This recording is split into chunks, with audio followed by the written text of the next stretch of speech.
దేవుడు మహాకృపను బట్టి ఎంతగానో దేవుడు కృప చూపించాడు. మరి సతీష్ కుమార్ పాష గారు మాకు సన్నిధిలో కూడా వెళ్ళినప్పుడు 7 వారాలు ప్రార్థన జరగడం జరిగిందండి.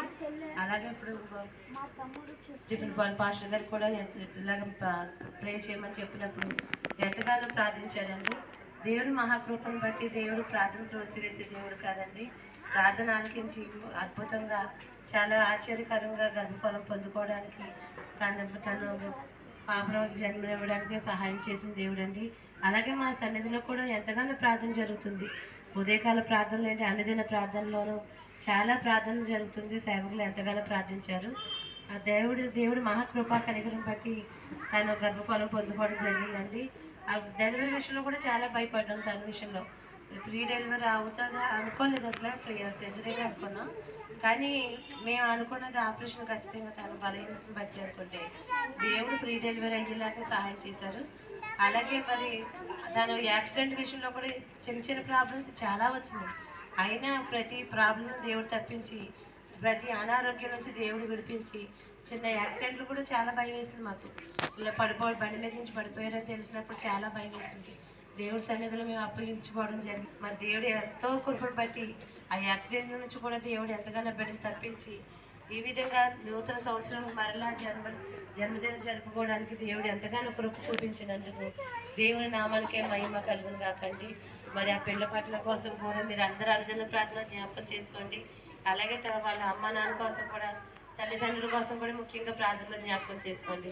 ఇరువురిలో సమాధానం ఉండలాగిన పాపను ఎలా పెంచాలో, ఆత్మీయ జీవితంలో బిడ్డను ఎలా ఎదగాలో, ప్రార్థన జీవితంలో బిడ్డను ఎలా పెంచాలో దేవుడు తన జ్ఞానాన్ని ఇరువురికి ఇచ్చేలాగిన మీ అనుదిన ప్రార్థన జ్ఞాపకం చేసుకోమని ఇచ్చింది సాక్షి దేవుడు ఇచ్చిన. అందువల్ల దేవుని స్తుతించాలి. హల్లెలూయా, హల్లెలూయా. మరి వాక్యానికి వెళ్ళే ముందు ఆ బిడ్డ సాక్ష్యం ఇంకా నేను క్లుప్తంగా చెప్తా. చాలా సాక్ష్యం ఆ బిడ్డది. ఆ భార్యాభర్తలు ఇద్దరు నేను 50 దినాలు ఉపవాస ప్రార్థన 10 సంవత్సరం జరిపిస్తున్నప్పుడు 50 దినాలు ఉపవాస ప్రార్థనలు అయిపోయినాయి. జనవరి 1, 2 తారీఖు లోపే అయిపోయిన తర్వాత అమ్మాయి ఊడుస్తుంది, అబ్బాయి ఏమో బయట నుంచున్నాడు. ఇద్దరు నుంచుంటున్నప్పుడు ఒక గొప్ప కార్యం ఏంటంటే వాళ్ళిద్దరు చూసి నాకు మనసు ఏదో బాధ కలిగినప్పుడు ఏంటి నాన్న మీకు పిల్లలు లేరంటే, అన్న లేరన్నా. ఎన్ని సంవత్సరాలు అయింది? 5-6 సంవత్సరాలు అవుతుంది. ఓకే, పిల్లలు కావాలా అన్న అంటే కావాలి అన్నారు.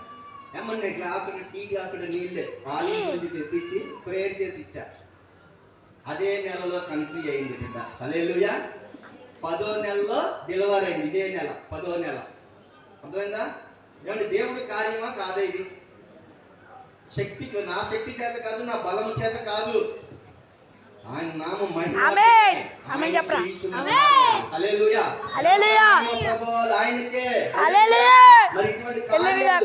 చూసిన కుటుంబము ఈ రోజు దేవుని నామాన్ని మహిమపరచాలని ఈ స్థలమందు ఇంత గొప్ప సెట్టింగ్ చేశారు.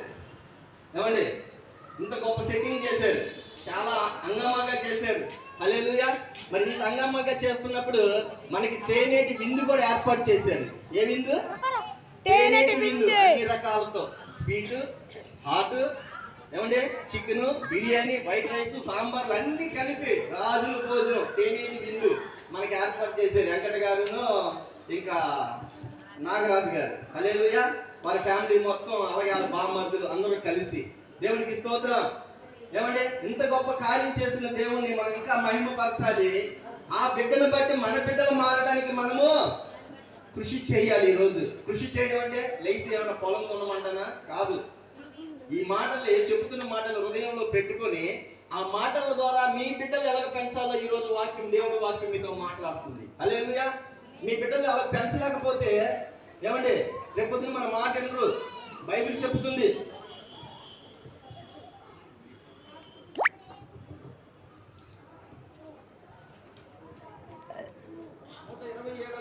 చదవండి.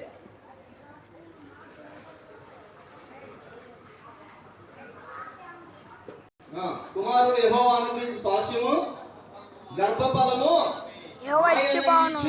బహుమానం.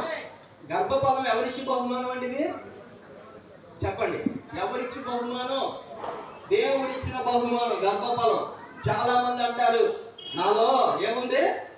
బలం ఉంది, నాలో శక్తి ఉంది, నాలో చాలా రోషం ఉంది, అందుకనే నాకు మగపిల్లడు పుట్టాడు, అందుకనే నాకు నలుగురు మగపిల్లలు పుట్టారు అంటారు.